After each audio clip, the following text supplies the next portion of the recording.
Did you already start it? Yeah, I started it. Hey, Angela. Angela, hey. How's it going? We loved your question, by the way. We've had this conversation so many times on drives at 3 in the morning. This is usually where the conversation goes. Because likely we'll get to tour with our dream bands. Yeah. That's probably what's going to happen. What I wish if we had more time, what I would have loved to do was create like a March Madness chart and just have list our bands on there and then spend hours just working it down to like the final four. That probably would have been. That's something we'll do on tour now. Yeah, we probably will do that. Yeah. Maybe in March if we're on tour, we'll do March Madness for our. So you opened it up. So I'll start with, and then Jeremiah can hit. I'll start with the bands that we have already toured with or know, like the possible bands that we could be touring with soon, and what that dream tour would look like. So just some of our favorite bands. I mean, as we're talking about the new record and maybe a release tour, we'd love to go on tour with our friends in Oceania again. Oceania, however you want to say it. Incredibly sweet dudes. They are working on a new record. I've heard a bunch of it. It sounds incredible. It's so good. We love hanging out with those guys. We'd love to go on tour with our friends Harvard again. Harvard, or HRVRD is their. I think it still said Harvard, but they're putting a new record out on Equal Vision this year, and I've already heard it. It's been done for like a year. It's incredible. Always love to go on tour with them again.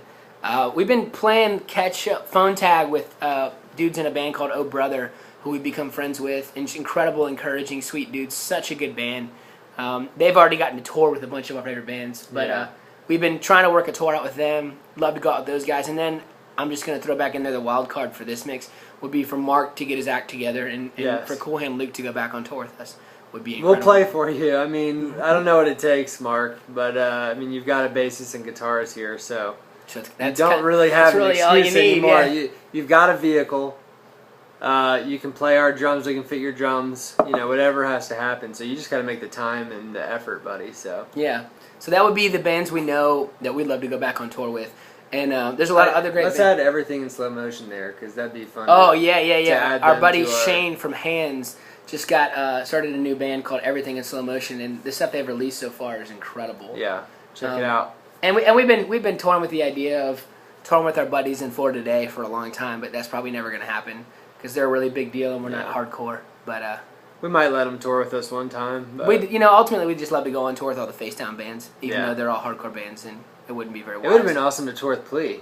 Oh yeah, we love them. Blast. Plea for Purging, awesome dudes. So then, I got to know them when they broke up. Yeah, kind of a bummer, but they're sweet dudes. So then the kind of dream list. So dream list. You didn't limit us. Okay, next time you got to give people you got to say 4 bands or 5 bands. Yeah, because I was thinking of just a touring festival maybe, but I won't go that route. Like a Scream the Prayer, but a 2-day long one. I'm gonna limit you to 5 bands. Okay, but see, if you limit me to 5, then I can do. We're not all time. Okay, limiting to 5. We'll probably agree on almost all of these. I don't know. If you've seen any of the previous videos, that you know that 2 of them are going to be Relient K and DC Talk. Okay, this is not the same list I would make. This is his own list. I don't want. I loved some DC Talk back in the day. I would also add Sigur Rós to that.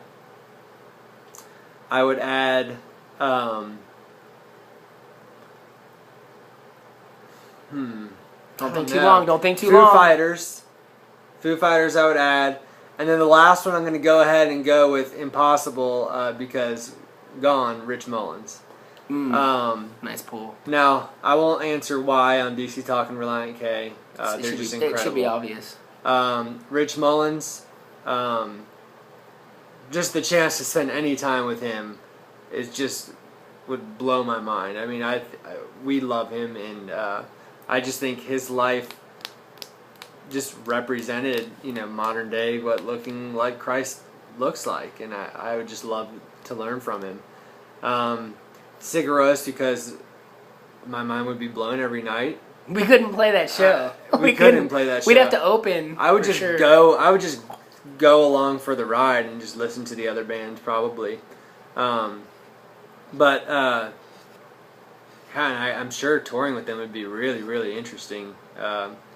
Just the different cultures and different perspectives. I mean, we love talking about things on a deeper level than just surface, and I think they would be too. I get Mhm. the feeling that they would be interested in talking about stuff, and talking through some differences would be pretty neat. And the Foo Fighters, because they could just teach us what rock and roll is. Because Dave Grohl is the epitome of I rock mean, and we roll. would just sit at his feet and just ask him like how to do rock and roll. This is the truth, kids. Rock and roll dies with Dave Grohl. Yeah. I'm just letting you know. Like when There's nobody gonna take his place. I mean, when he really. dies, it's over. I Like, mean, Josh from the Chariot would say that Jack White's taking his place, but I don't think Jack White's even that cool. No, I mean Jack White's cool, He's but a- he's not rock and roll. I mean, Dave Grohl's just rock He's and roll. he's a man. duke in the kingdom of rock, but he's not the king. Yeah. You know, if I had to do a top 5 all time list, I'm just gonna cut out like Led Zeppelin and the Beatles, even though that would definitely be 2 of them. I'm gonna go. I'll do my repeat offenders. Sigur Rós, greatest band in the world. Foo Fighters, most rock and roll band ever. I'm gonna go the Deftones, favorite heavy rock and roll band. I don't know what they would be like as dudes, but I would get pretty jacked up. I think you'd have plenty of stories. Yeah, I think I'd have a lot of stories. Then the next one's pretty easy. Radiohead would just be Yeah. it's incredible to play Radiohead every You night. should have gone first. And then now you're mad I stole them. And then I'm just gonna have to say the same thing and say Rich Mullins. I think I don't even know if he'd like us, but and I might be bummed the whole tour because he just doesn't like me, or he might just rebuke me the whole tour. But he's dead and in heaven and perfect now, so he would love me out of compassion if nothing else. But I mean, there's a lot of other bands we could mention that we will. I mean, Thrice would be one of the other big ones for me, as far as like bands that we. Let me dismiss this low battery warning. As far as bands that have kind of paved the way for having an incredible in to the whole world, not being seen as a Christian band, just being seen as incredible Christians. Dustin's lyrics are just incredible, and they've just grown musically. We've just wanted to open on a Thrice tour forever, and it's never happened. And some of our friends have gotten those gigs, and we haven't. And some friends who don't even care as much have played with that band. And but yeah, that's the answer to the question. All right, I'm gonna cheat. Sarah Groves. He's adding to it there. All right, well that's it. We're just gonna keep I think going. that's fair. We're just gonna keep going. But it's good to meet you, Angela, and we're thankful that you like our music. That's really, really sweet of you to say. And thanks for watching the videos, and thanks for an awesome question. Thank you, Angela. Grace and peace. Jinx.